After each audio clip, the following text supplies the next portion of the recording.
Yes, gwakyekumidde Projan Media TV okola mulimu gw'amaanyi nnyo olw'ensonga nti singa tetuliiwo singa eno channel terunninga era nnyongera okwebaza nnyo naawe akubiriza banno okusubscribinga okola mulimu gw'amaanyi. Jjukira tulina target ya 20k subscribers before the end of this year, before the end of December, ng'era saa zino tubulako katono nnyo.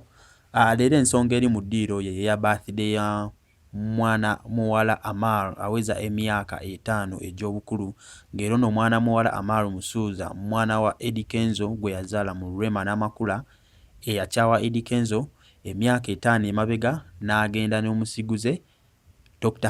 Hamza Ssebunya, nga era bayanjula n'okwanjula okwali okw'amaanyi ennyo okwaleka abasinga bakaaba.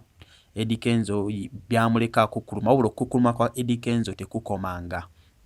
Olw'ensonga leero yavuddeyo ku Facebook page ye ku birthday ya muwala we n'ateekayo birthday message ye kuba yaluddewo okugiteekayo kuba olw'ensonga ze zitaategedde, naye kati yamaze n'agiteekayo, naye yagitaddeyo akukkuluma ng'agamba Amar Musuuza muwala wange nkwagala nnyo naye sikyasobola nange kulaba kati nkulabira mu bifaananyi ng'abantu abalala, ate nga ffenna tukimanyi Rema ne Kenzo yazaala Amar Musuuza ng'era yamuzaala mu Rema n'Amakula emyaka 5 emabega, naye ate Matthew aliwo nti baayawukana emyaka 5 emabega, ekitegeeza oluvannyuma lw'okuzaala Amar Musuuza ndowooza awo we baayawukanira, wabula ekyabaawula kyonna tetumanyi. Naye wabula tulabye ku comments z'abamu ku bafans nga bagamba walonda Grenade official over family.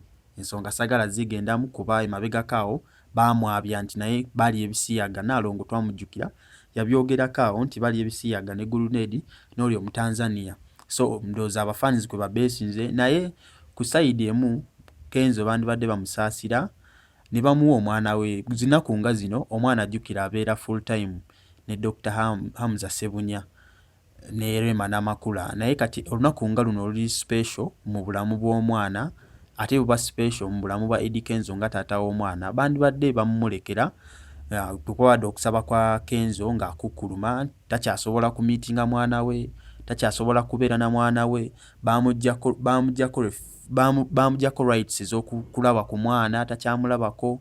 Kati ensonga ze ziruma Kenzo ku birthday ya muwala we ey'okuweza emyaka 5 olw'ensonga nti ye nga taata tasobodde kufuna kuba naye ebifaananyi yeekanze ebifaananyi ng'abiraba bulabi ku social media ku page ya Rema nga bakuza birthday ya Amar Musuuza, nga ye taata ye kennyini tebamuwadde ku kadde abeereko n'omwana we ku birthday. Twalabye ebifaananyi daddy we omupya, twalabye Amar Musuuza mu bifaananyi ne daddy we omupya Dr. Hamza Ssebunya, ate nga taata we omutuufu nga ye Kenzo tafunyeyo na kifaananyi, tafunyeyo na kadde yadde n'akatono n'omwana we Amar Musuuza, era ng'asigadde akukkuluma, ng'era tumanyi okukkulumula kwa Kenzo kuliko maddi kuba bukyanga Rema ayanjula paka leero tuzze mu statement nnyingi nga Kenzo akukkuluma